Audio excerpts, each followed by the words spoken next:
Hi everyone. For this session, I will be sharing about gender dysphoria and how it came about. So let me state my disclaimer. This presentation is for educational purposes only and it's not intended to replace independent professional judgment. Likewise, the views and opinions expressed here are those of the presenter and does not represent that of the institution to which the presenter is affiliated with. So thank you for that. By way of introduction, this is one of the controversial issues, not just in the Philippines, but globally as well. So oftentimes, one's views contrary to popular opinion results in cyberbullying or harassment in social media. And for most people, the tendency is to respond with an attitude of neutrality. Example, it's your body, it's your choice, katawan mo yan. So, kung saan ka masaya, suportahan ta ka. Or as long as wala kang tinatapakang ibang tao, wala akong problema sa'yo. So those are the common responses in our society.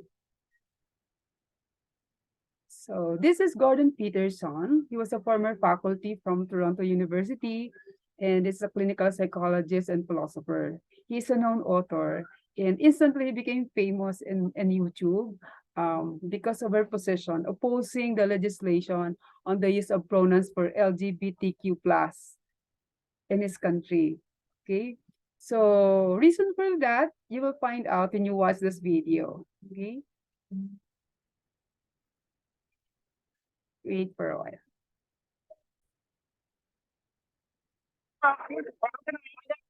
Views in alignment with yours? At some point, you have to realize. Question. Look, if you want to know what my views are, I've watched all of your videos, yes. Including, yes, I have. yeah, then why would you ask such a question? Because this is my interpretation of your video. Apparently, I want just against you watched all of your videos. Do you want to disavow 150 videos on YouTube. No, your lectures, which sparked the debate. Okay. I want to disavow the support. Will you let me talk to her for a moment? Don't call me that, please. So, I have 150 lectures on YouTube. There's 500 hours of my views. Do you really think that you're worth all of that time? So look, I will answer your question, okay? I've studied Nazism for a very long time. It's been 4 decades, and I understand it very well. And I can tell you that there's some awful people lurking in the corners, and they're ready to come out. And if the radical left keeps pushing the way That sounds very much like a they're threat. going to come. That sounds very much Not like a threat. threat. That sounds very much like a threat. Physical violence. Trans people were physically assaulted at this rally in your name. Would you like to disavow that violence? Yeah. So you wish that didn't happen, and you want to. I'm going to post this online that you would like people to not to be more accommodating of trans people and people of color at your events in future. I would like there to be no violence. I'm a person of color, and I felt very accommodating.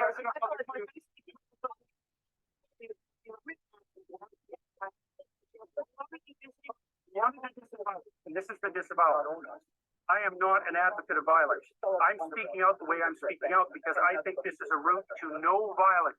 And violence is lurking. And you can say that that sounds like a threat. There was no violence at our protest, though. There was violence at your protest. So what does that say about our team?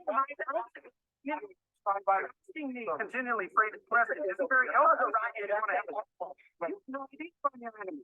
No idea about You won't use my pronouns, so I'm pretty sure you're my enemy, yes. Yeah, well, I know you think that, but I don't believe that using your pronouns is going to do you any good in the long run. I think it'll do quite the contrary. Is that your medical opinion? Is that your medical opinion? Like, you are aware that non-binary people are valid in the American Psychological Association. Yes, it is. No, it's not. It's about non-binary pronouns. No, it's not. Yeah, No, it's not. I'm saying that that's what I'm about. Were you there when I spoke? Yeah, I've been here for this whole thing. Okay, well, I don't know that. It's a genuine question. Look, I think that's what's happening is that we're pushing over a line we shouldn't cross. The newest legislation is requiring people to use. But you are aware that that's being put in place so that we can't get fired. We need to be written into the Canada human rights legislation, or we can be fired for our gender identity. Housing as a trans person, these rights would protect me. Housing. I've been denied housing From the state or for the open market? So have you been denied housing, like, from the government? It's illegal either way if we had human rights. From the government? Or have you tried to get a house like everybody else, and they said, no, you're weird, you can't work? No, if the state's done it, that's a problem. But if someone doesn't want to live with you, that's their right. They said, no, you're trans. Not sure how you. So no, if I had human rights, that wouldn't have fucking happened. That's a terrible thing. protections in the human rights bill that will allow me to have employment, I don't. allow me to have housing security, want- allow me to have medical care. That's what this is about. That's It's what not you about think it's infringing about. on your rights or making you learn a new fucking pronoun. I don't think that's what it's about. What evidence do you have that attempting to transform the way that people use pronouns is going to produce a positive effect? Because are you aware that there is a trans boy who killed himself in psychiatric care recently because he was continuously being misgendered by his care workers? And that is my precise problem. And there have been multiple recorded instances of trans people killing themselves because they are not being integrated into society. We are not looking for special treatment. We are looking to be able to integrate ourselves into society. And if you refuse to refer to us by our pronouns, which is not allowed to ask, singular they pronouns go all the way back to Shakespeare. It's not a new thing. If you refuse to let us integrate ourselves into society, you create alienation that results in suicide. We are in a suicide epidemic right now. What are you contributing to this as a psychologist? Man, you know, you're almost impossible to talk to. You're so full of rhetoric that it's impossible to listen to you. I would be more than happy to listen to rhetoric. Yeah, really. Avoid rhetoric. And yes, actually, I don't really think I am a rhetorician. Just so you know that. And you know, it's very hard to listen to you. I mean, it's very hard to attend to you Because you rattle on with your ideological speech. it's not ideological. It's personal.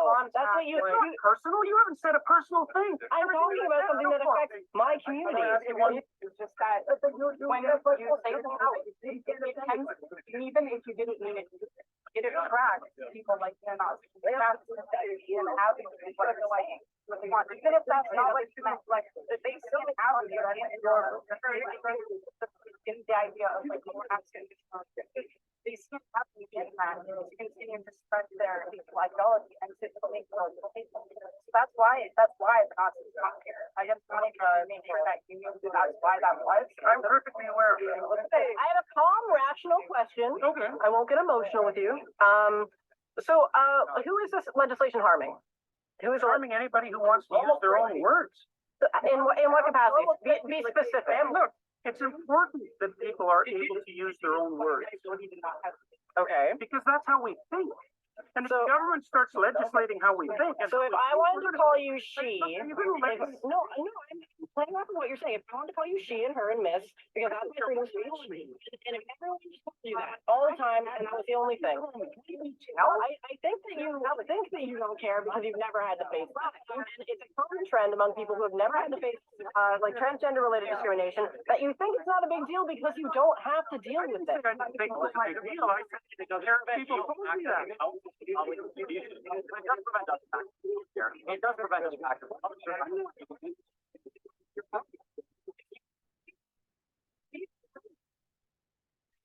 I'm sorry, I have a question for you. Yeah. Do you realize that right now, if you were to kill a trans person, because only for the sole reason that they're trans, that would not be considered a hate crime.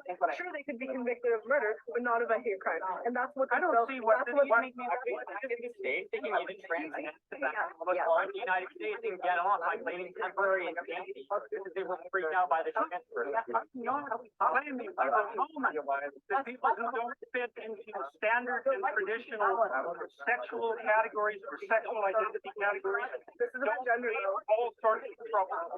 They do. I just don't think that this is the way to fix it. In fact, I think You not think that legislate discrimination for trans people? You do not think that? I don't think Laws are intentionally what bring as many most laws involving human rights. as much trouble to as many people as possible. What would we gain from that? The conspiracy of I didn't say it was a conspiracy. There is a concentrated effort behind these bills in order to specifically make the lives of people worse, and that's why we create human rights to make it. I think that people doing things to make other people's lives worse, don't you? Clearly, I think it's brown. I'm probably the most fervent anti-statist you will ever meet. I am an anarchist, and I do not believe that anyone who writes legislation has the interest of anybody but themselves and their special interests. So don't come at me saying that I want to suck up and nibble with the government, okay? Because that's not who I am. What I'm interested in is in that people I love are being assaulted, are being killed, are being discriminated against, are being kicked out onto the street, are freezing to death in the winter because of being denied shelter. And I feel But pronouns are too much to ask for you to show solidarity towards those people. Sorry. look, we agree that this is a thing that's happening. We agree that it's a reprehensible thing. Okay, sure, let's agree on that. I mean, I don't think that would be controversial to most people. I mean, apparently, apparently some people think, apparently to some people we're freaks because we can't have families or whatever. But what, okay, whatever. Maybe that's not something you agree with. I don't know. I'm not going to put words in Definitely your not mouth now. something I agree with. What I fail to understand is how in your expert opinion, as an educator, as an educated person, that not calling somebody by a pronoun that has been used to refer to No, I think individual people. legislating it is a necessity that I have an objection to. Okay, so if there was this legislation was not on the table, if this legislation failed, let's say, if this is removed, you would be totally fine referring to me with they them pronouns. Probably not they and them. Probably not they and them. Why is No. that? Well, because I don't think it's a tenable solution. I don't think it's it's- to what? I don't think it's the solution to the problem that you're trying to solve. I mean, it's not, look, it's not that easy to track that. I know that's how you, I understand. literally saying you can make up a word and make that a child's name and you refer to them by that name. Why is it different for a pronoun? Because it's different. Because No, it's pronoun. just as you were It's different because it's a pronoun for a lot of reasons. I mean, one of the reasons it's different is that pronouns turn out to be very difficult to change. They're closed linguistic. Which is why we're using they, them pronouns, which has historical continuity. Yeah,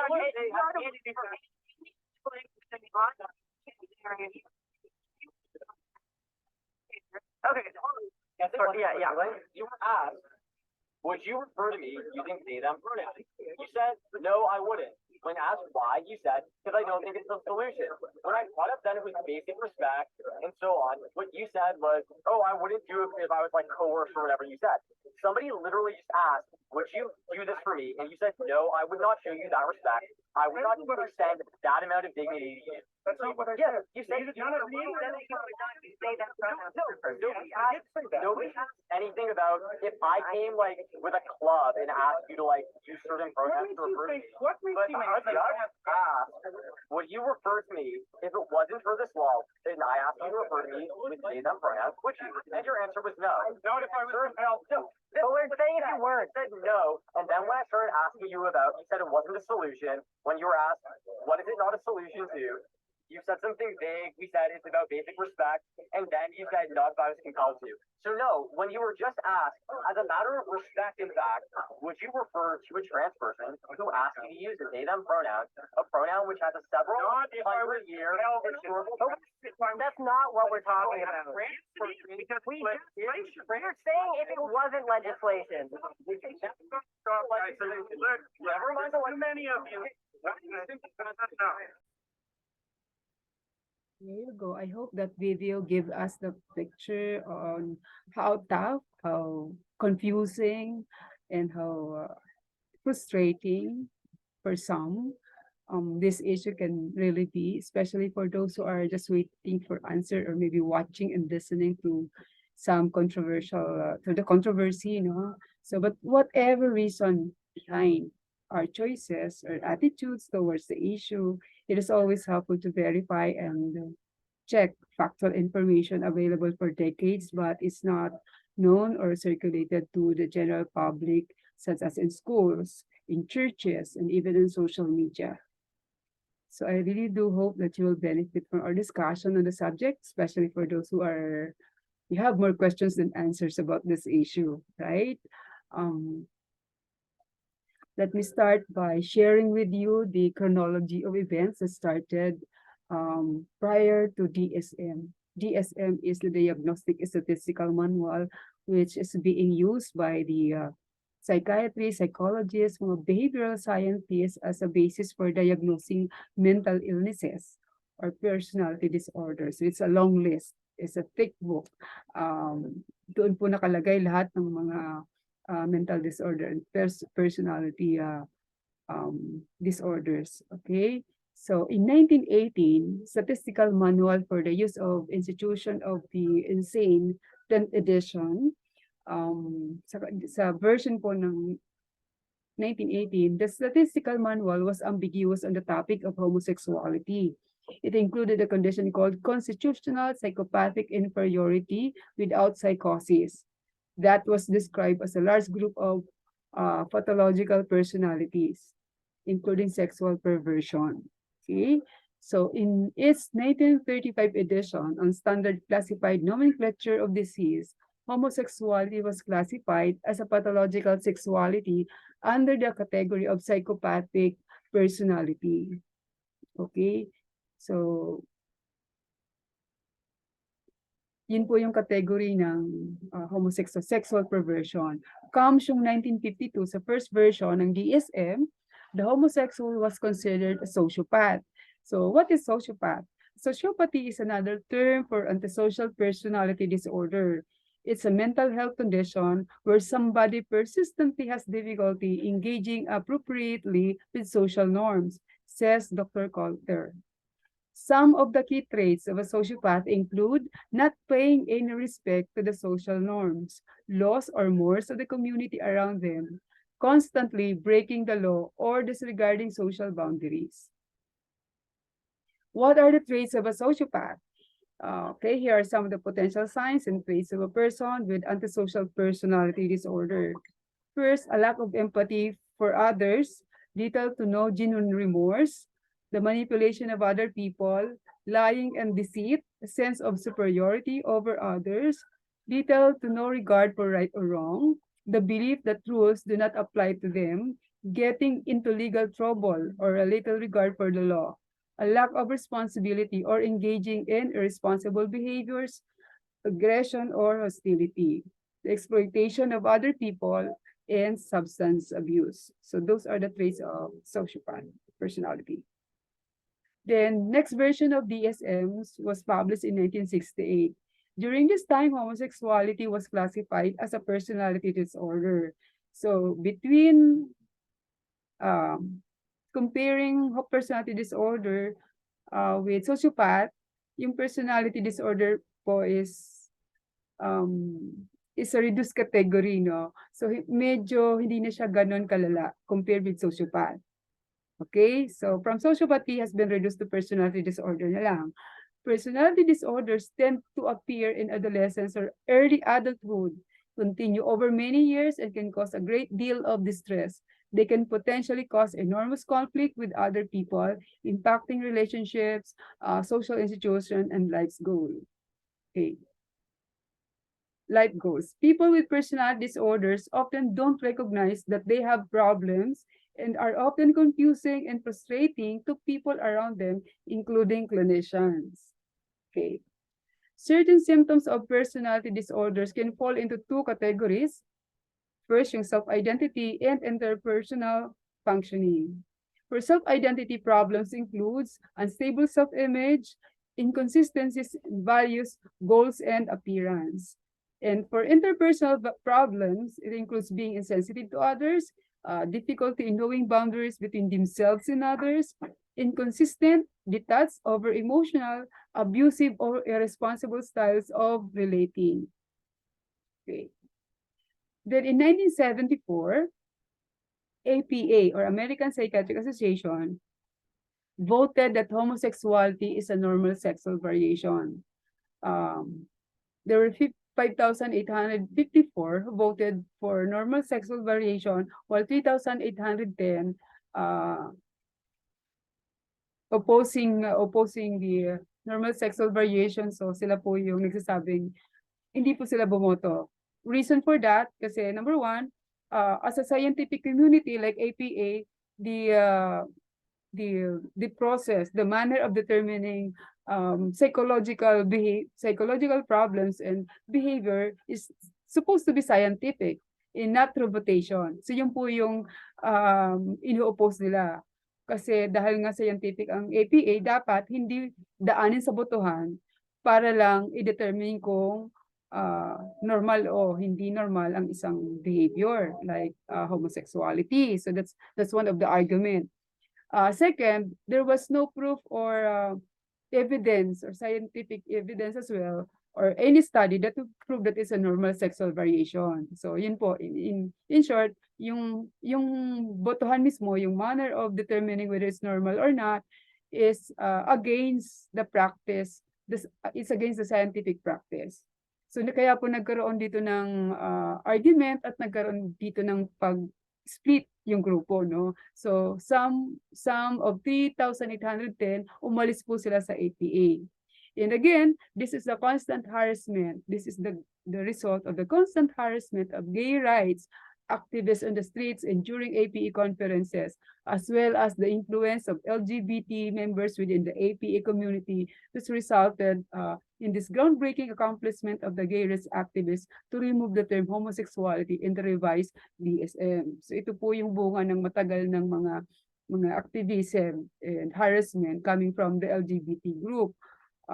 While it's true na hindi naman lahat ng LGBTA activists, pero meron po talagang mga gay activists, and they are open to that, no? So, even prior to DSM.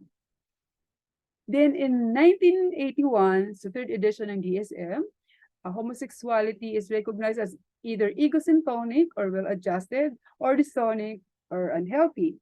So, egosyntonic refers to ideas and instincts that we are comfortable with, so that any type of behavior that comes naturally to you, even if it could be considered wrong, would be described as egosyntonic. So pag sinabi pong egosyntonic, ang nagdedetermine naman ito yung tao.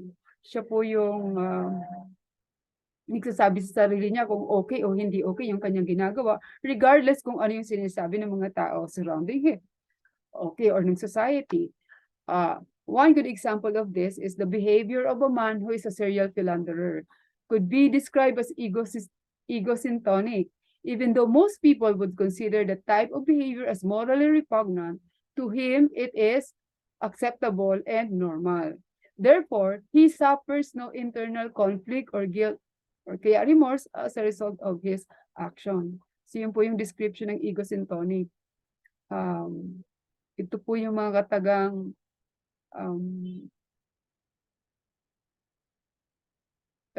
yung sabi nung iba, wala akong pakialam sa kung ano sinasabi ng iba, wala akong pakialam sa kung ano yung ang importante, kung ano yung nararamdaman ko, kung ano yung gusto ko. So yun po yung mga example ng ganitong attitude and behavior. While ego dystonic, it refers to impulses, thoughts, and behaviors that go against the grain of our personal belief and ideas about who we are. So, sa context po ng homosexuality, no, yung ego dystonic, ito yung pakiramdam ng isang tao taliwa sa kanyang paniniwala sa kanyang kasarian, no? So, ito po yung tinatawag na ego dystonic. And with that as a condition, ito yung tinitingnan na unhealthy. Okay. In 1994, sa next version ng DSM, DSM for avoid classifying homosexuality. Is it assumed as normal? So dahil nga po wala na siya sa DSM-4, sino na ang nagsasabi kung normal ito o hindi? Hindi na po ang DSM ang magsasabi noon. So ito na po yung society. Ang society na po ang bahala. Society na rin ang nagsasabi kung okay ito o hindi, kung normal ito o hindi. So, kanya-kanyang opinion. Kaya po, for so many years until now, mayroon pa rin confusion kasi walang malinaw na ilalatag sa society na scientifically explain yung behavior.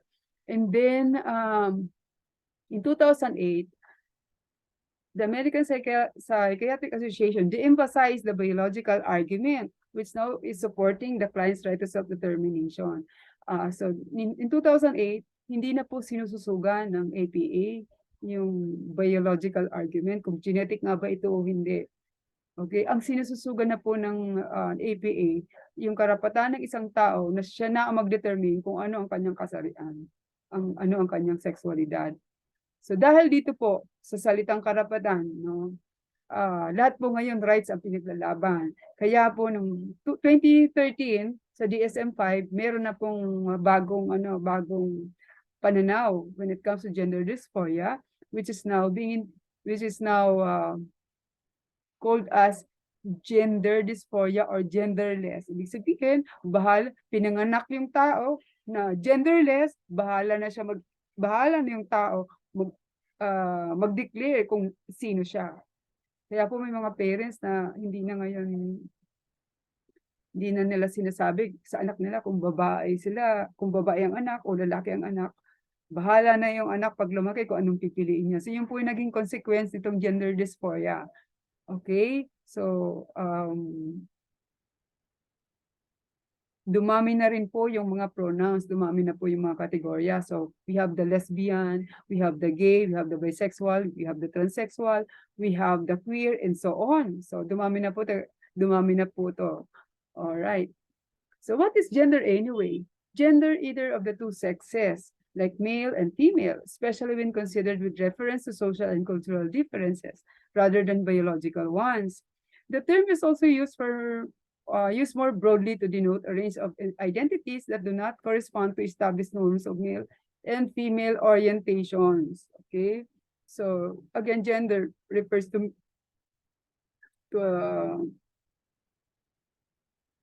male and female, like yung masculine and feminine, and yung orientation. While yung sex refers to biological evidence, like pagiging babae or lalaki, physical evidence. Okay. So what is gender dysphoria? This is a concept designated in the DSM-5 as clinically significant distress or impairment related to a strong desire to be of another gender, which may include desire to change primary and or secondary sex characteristics. Note that not all transgender or gender diverse people experience dysphoria.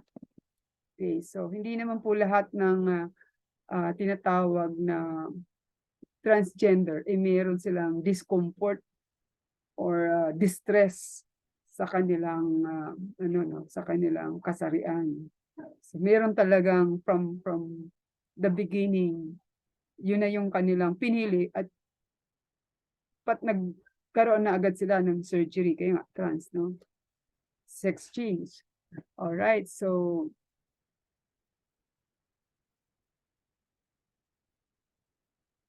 gender identity disorders. GID are defined as disorders in which an individual exhibits marked and persistent identification with the opposite sex and persistent discomfort like dysphoria with his or her own sex or sense of inappropriateness in the gender role. Okay, and the onset of this disorder may be as early as 2 years of age, but the diagnosis cannot be made until adolescence or adulthood.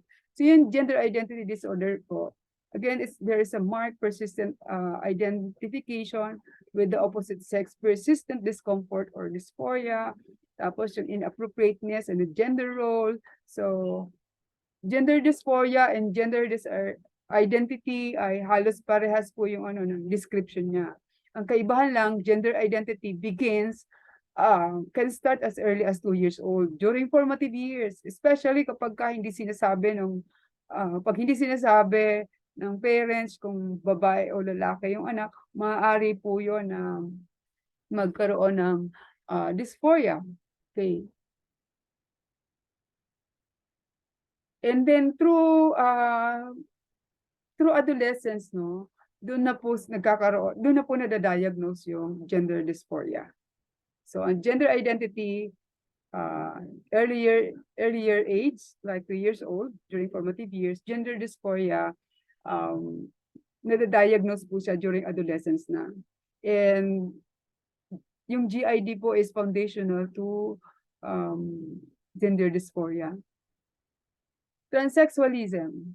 Transsexual people experience a gender identity that is inconsistent with their assigned sex and desire to permanently transition to the sex or gender with which they identify, usually seeking medical assistance, including sex reassignment, therapies, such as hormone replacement therapy and sex reassignment surgery to help them align their body with their identified sex or gender. So yun po yung ng transsexualism, yung sex reassignment, yung meron ng treatment, no, hormonal treatment, sex surgery, and all. Pero again, ang bottom line nito, nandoon pa rin yung gender identity disorder, nandiyan pa rin po yung discomfort, nandiyan pa rin po yung pakiramdam na hindi consistent yung paniniwala ng isang tao sa kanyang nararamdaman. So yun po yung, and there is a strong desire to identify with the opposite sex and to be with the opposite sex. So transsexual, gender dysphoria, and gender identity disorder. Then we have also the term homosexuality, which is the romantic attraction, sexual attraction, or sexual behavior between members of the same sex or gender. So ito pong homosexuality, meron din pong ano, no? So similarly, meron siyang attraction with the same sex, and then sexual behavior, meaning pakikipagtalik sa kapwa lalaki or kapwa babae. Okay. Let's do some review of the past studies. We have Simon Levy and the INA3 in 1991, the Bailey and Pilliard twin studies, Denheimer and the X chromosomes. These are the studies done in the past that somehow pwedeng it provides clarity, but for some may either provide confusion to some. So I hope that this will provide us clarity. We have the first one, the born gay theory studies accurate. This is done by Simon Levy in 1991. This is about the INA3, which is part of the hypothalamus. The hypothalamus is in the brain. Okay, he studied the brains of hypothalamus. Okay, specifically on the INA3. So there were 41 cadaver, 6 women, 19 homosexual men, 16 men, which are presumed to be heterosexual. And this is the observation. INA3 was more than twice as large in the heterosexual men as in the women, and twice as large in the heterosexual men as in the homosexual ones. That sexual orientation has a biological substrate, because if the brain of homosexual men were closer in size to the brains of women than the brains of heterosexual men, then of course gay men must be more biologically like women. So that was the observation. The INA3 of homosexual men were closer in size to the size of the women compared with heterosexual men. So dahil po sa ganung observation, they have this observation na mas may genetic link yung homosexuality. Okay, so what the study showed, Levy himself admits that his most glaring problem is that all 19 of the subjects identified as homosexual had died of AIDS. AIDS complication. Is it possible then that the size difference in their hypothalamuses was caused by their illness rather than their homosexuality? So dahil po doon sa cases ng homosexual men who have died of AIDS, it is also daw possible na yung enlargement of the part of the hypothalamus is basically not because of the homosexual behavior, but because of the treatment, no, that they had because of their condition, no, because of AIDS, no. So pwede daw po yun na dahil sa mga gamot na tinitake ng mga homosexual men, no, na pwedeng nag-cause ng enlargement, halimbawa infection. So pwede daw po yun. So yun yung dapat sana na retest ulit, okay, for further study. But towards the end, Simon Levy disclaimed, Levy actually made a disclaimer when this was published. I did not prove that homosexuality is genetic or find a genetic cause for being gay. He admitted, I didn't show that gay men are born that way, the most common mistake people make in interpreting my work, nor did I locate a gay center in the brain. Even more emphatically, Levy states that time and again, I have been described as someone who proved that homosexuality is genetic. I did not. So that was the first study. The second study was done by Bailey and Pilliard on twin studies.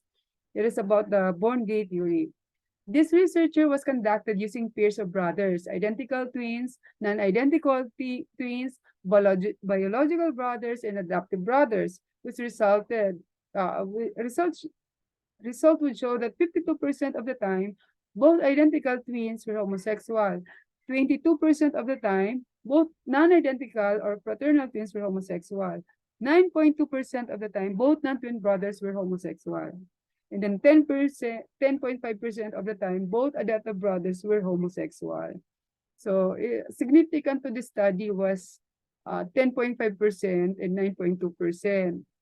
Bakit? Kasi po yung 9.2%, these are non-twin brothers but they are biologically, genetically related kasi magkapatid. But 10.5%, these are adoptive brothers. They were homosexual but they have no they're not related at all genetically. Pero mas mataas siya compared with 9.2%. So ano po yung conclusion? So the conclusion was identical twins have identical genes. If homosexuality was a biological condition produced inescapably by the genes, like eye color, then if one identical twin was homosexual, in 100% of the cases, his brother would be too. Genes are responsible for an indirect influence, but on average, they do not force people into homosexuality. This conclusion has been well known in the scientific community for a few decades, but has not reached the general public. Indeed, the public increasingly believe the opposite. In the same vein, if homosexuality were to truly have genetic links, the group that should show the least amount of homosexual conformity would be the brothers with completely unrelated genes, the adopted sets. Yet, this isn't the case. So that was the conclusion with, on the study ng twin study. Then the last study we have to look into is Denheimer and the X chromosome. So the determining factor on the sexes, whether the baby will turn out to be a male or a female, is the X and Y chromosome, right? So significant to this study, the X chromosome is significant to this study. So this was conducted by Dr. Hamer himself and was published in 1993 sa Time magazine sa cover story. And the conclusion was this: the pedigree study to produce what we originally hoped to find, simple Mendelian inheritance. In fact, we never found single family in which homosexuality was distributed in an obvious sort of pattern. The simplest amount of questioning on the part of one seeking truth regarding the studies inevitably produces the same truth: no evidence of genetic link to homosexuality. So that was the conclusion by Dr. Hammer. And yet this was published sa mainstream media. And when it was published, ang title niya po ay Science Find a Genetic Link. Okay, kaya po merong mga theory na born gay. So, iba po yung napapublish, iba po yung totoong resulta. Okay? All right. Given the above studies on born gay theory, from the not so distant far, how would it be compared with the current studies on gender dysphoria? So this is your assignment. Explain your answer with supporting data. Okay, so that's all. Bye.